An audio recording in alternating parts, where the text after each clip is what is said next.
Dana White disse recentemente numa entrevista sobre Sage Northcutt que acha que ele deveria se aposentar, abre aspas. Algumas pessoas têm que lutar, Sage Northcutt não tem que lutar. O que ele quer dizer é que tem tanta coisa acontecendo na vida de Sage fora do MMA que não há motivo para continuar lutando. Essa não é a única opção que ele tem para ser bem sucedido na vida. Mas ao longo dos anos, o mundo do MMA teve uma quantidade decente de lutadores super qualificados. Na verdade, foram bem poucos, mas o suficiente para fazer essa lista. E achamos que seria legal hoje lembrar casos de pessoas altamente qualificadas e que poderiam facilmente tomar um rumo diferente na carreira devido ao currículo sem precisarem calçar as luvas, mas mesmo depois de atuarem numa profissão diferente, acabaram escolhendo a vida de lutador mesmo assim.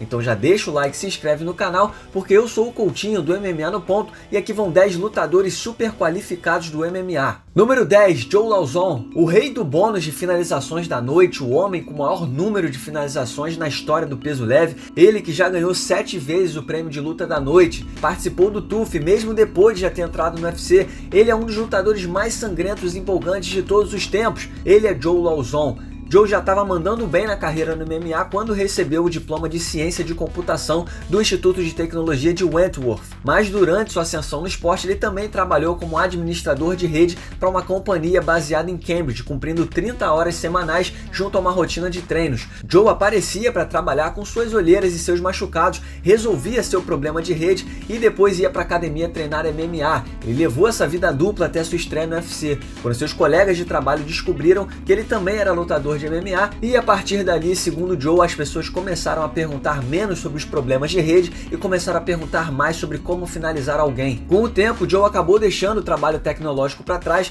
mas sua história é um lembrete de que você deve ser sempre gentil com o cara do TI, nunca se sabe o que eles fazem no tempo livre. Número 9, Rich Franklin. A percepção que a maioria das pessoas tinham sobre um lutador no fim dos anos 90 não era nada agradável. Muitos tinham a impressão de que um lutador era aquele cara bruto, de moicano, que não tinha muita habilidade, vivia sedento por sangue e falava tudo errado. Isso quando tinha todos os dentes da boca. Isso até que aparece Rich Franklin, um cara pintoso que tinha bacharelado em matemática, mestrado em pedagogia e era professor de ensino médio em Cincinnati. Franklin definitivamente ajudou a acabar com a impressão do que um lutador poderia ou deveria ser, e muito disso por suas qualificações fora do cage. Franklin treinou MMA como hobby durante o colegial, fazendo até algumas lutas amadoras, mas tudo como hobby mesmo. Mesmo quando Franklin virou profissional, ele continuou dando aula, até então ele não tinha a intenção de ser um lutador em tempo integral, até porque no início dos anos 2000 ninguém ganhava dinheiro no cenário nacional. O fato é que Rich estava acumulando vitória atrás de vitória e depois de 4 anos como professor,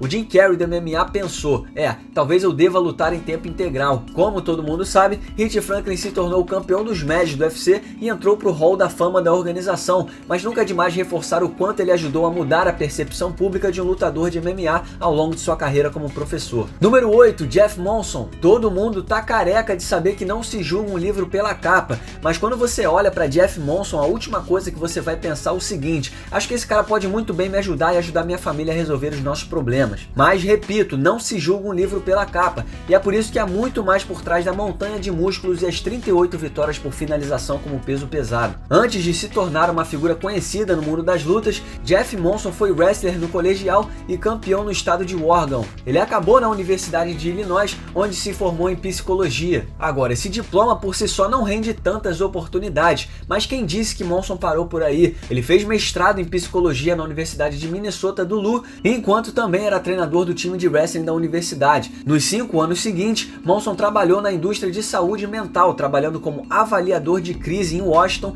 e conselheiro familiar. Que cena maravilhosa, um bicho monstruoso desse envelopado no moletom, recuperando a harmonia de uma família. Acontece que em determinado momento Jeff estava surrando gente demais para ignorar sua carreira no MMA e acabou focando nisso por tempo integral. Número 7, Carlos Newton. Uma carreira de 30 lutas que começa aos 19 anos, inclui trajetórias no Shotô, no Pride e no UFC, não condiz com interesses fora da arte de bater nos outros, mas o ex-campeão dos meio médios do UFC, Carlos Newton, não é o tipo de cara que se contenta com apenas uma carreira. Ele é qualificado demais para isso. Depois de se aposentar do MMA em 2010 e acumular um cartel profissional de 16-14, que inclui lutas contra lendas como Pat Millett, Matt Hughes, Anderson Silva, Renzo Gracie, Sakuraba e The Henderson, O então ex-campeão de 33 anos estava no auge de sua vida. Embora continuasse treinando e puxando treinos como treinador, Newton tinha outros planos. Primeiro ele queria trabalhar com medicina geriátrica, mas depois mudou para arquitetura. Sabe como é? Ser médico e arquiteto eram as únicas opções depois de uma carreira profissional no esporte. E aparentemente não tinha vaga para ele seguir carreira como astronauta ou presidente naquela época. Além de diversos negócios bem-sucedidos e não relacionados à sua paixão,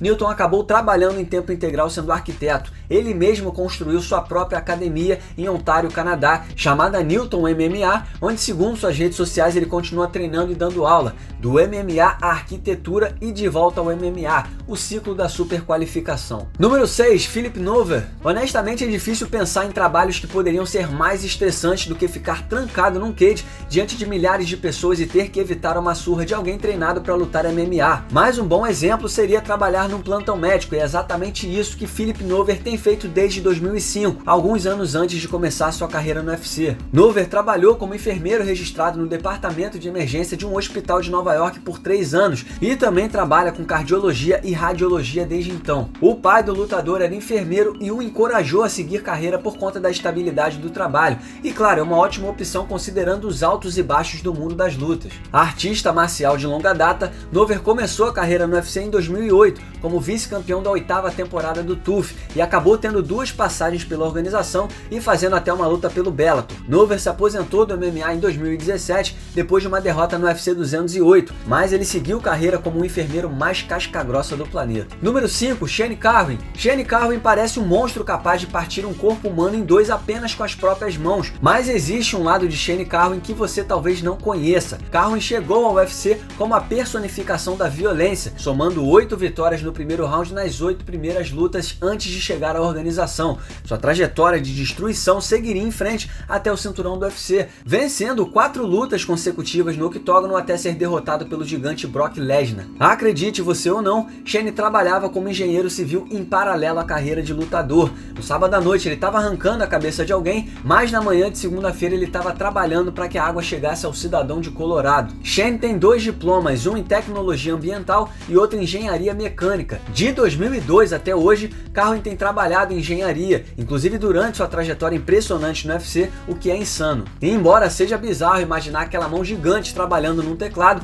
é bom saber que ele tem um trabalho estável desde sua carreira no UFC. Número 4, Jake Butler. Ser qualificado para trabalhar com alguma coisa nem sempre significa que é aquilo que você quer fazer. Pode acreditar, nem todo mundo sabe direito o que quer da vida. Mas e aí? A hora da faculdade chega e você tem que se formar em alguma coisa, certo? A sorte de Jake Butler é que ele pôde sentir isso na pele antes de seguir carreira profissional na luta no sudeste da Ásia. Butler foi um wrestler bem sucedido no colegial e lutou pela Universidade de Princeton. Lá, ele se tornou um All-American e se formou em economia. Ele chegou a trabalhar em Wall Street na empresa Thor Equities. A gente imagina que aqueles anos da vida de Butler foram como no filme Lobo de Wall Street, só que sem a parte criminal. Mas depois de trabalhar com isso por alguns anos, Jake abandonou a vida que muita gente sonha ter para seguir seu sonho nas artes marciais mistas. Ele se mudou para Singapura, começou a treinar e dar aulas e devido às suas raízes impressionantes no wrestling, ele chegou até o One Championship, onde compete desde 2013. De Wall Street até se tornar um lutador de MMA. Que mudança radical!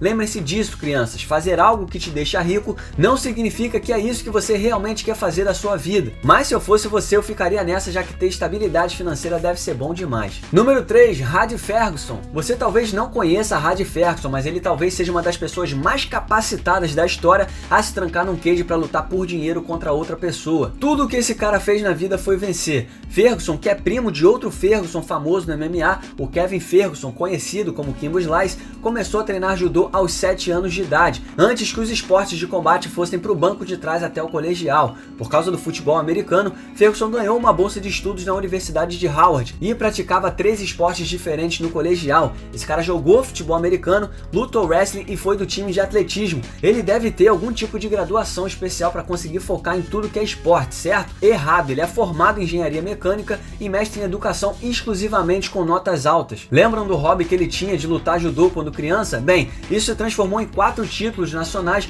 numa participação nas Olimpíadas de 2004. Anos depois, Ferguson decidiu virar PhD em pedagogia. Nada demais, né? Ele é doutor agora. Além de campeão de judô, é faixa preta de jiu-jitsu sob a batuta de Ricardo Libório na American Top Team. Então por que também não lutar MMA? Hadi Ferguson venceu as 3 lutas que fez no MMA, incluindo uma vitória no Strikeforce, antes de encerrar a breve carreira e focar nas infinitas qualificações que ele acumula. Número 2, Seth Kleinbeck. É muito bom ter opções na vida. Talvez você não queira ser um lutador profissional, talvez você queira ser um médico. Então que tal você tentar as duas coisas e a carreira que tiver mais sucesso, você segue em frente. Por mais ridículo que pareça ouvir isso, foi exatamente essa a situação de Seth Kleinbeck. Seth nunca foi muito longe na carreira no MMA. Ele conquistou 8 vitórias em 12 lutas, incluindo 3 combates no Elite XC, onde ele foi derrotado por Kyle Noke no card que marcou a estreia profissional de Kimbo Slice. Mas ao mesmo tempo que sua carreira no MMA estava rolando e poderia ter rendido muita grana, Kleinbeck se formou na Universidade de Arkansas e também estava desenvolvendo uma carreira na medicina. Ser um lutador profissional e se tornar um médico é inacreditável. Só de pensar no trabalho e no tempo que ele precisou dedicar para se tornar um médico já assusta. É incrível pensar que alguém nessa situação tenha encontrado tempo para ser bom o suficiente para enfrentar Kyle Noke na carreira. Mas o fato é que depois daquela derrota, Kleinbeck não lutaria profissionalmente de novo. Mas ele é um médico certificado pelo Conselho especializado em medicina familiar. Ele trabalha até hoje com isso, nada mal. Número 1, Rose Sexton. Conseguir um doutorado em qualquer profissão que seja uma tarefa difícil, mas conseguir um doutorado e ao mesmo tempo ser pioneira do esporte no MMA feminino, isso coloca a Rose Sexton num nível completamente diferente. Logo quando jovem, ficou claro que Rose era uma pessoa especial. Ela tocou piano no Royal Albert Hall como parte da Orquestra Juvenil de Leitura. Depois de conseguir um diploma em matemática em Cambridge, Sexton concluiu um mestrado em ciência de matemática lógica e fez doutorado em ciência teórica do computador. Em 2003, seu trabalho foi altamente reconhecido no ramo, e enquanto trabalhava com fórmulas intraduzíveis para quem não entende do assunto, em paralelo, a doutora Sexton estava arrebentando suas rivais e trabalhando pelo futuro do MMA feminino. Ela abriu sua trajetória com 5 vitórias em 5 lutas até encarar outra pioneira, Gina Carano, em 2006, no World Pro Fighting Championships. Em sua carreira de mais de uma década, Sexton se tornou campeã do Cage Warriors,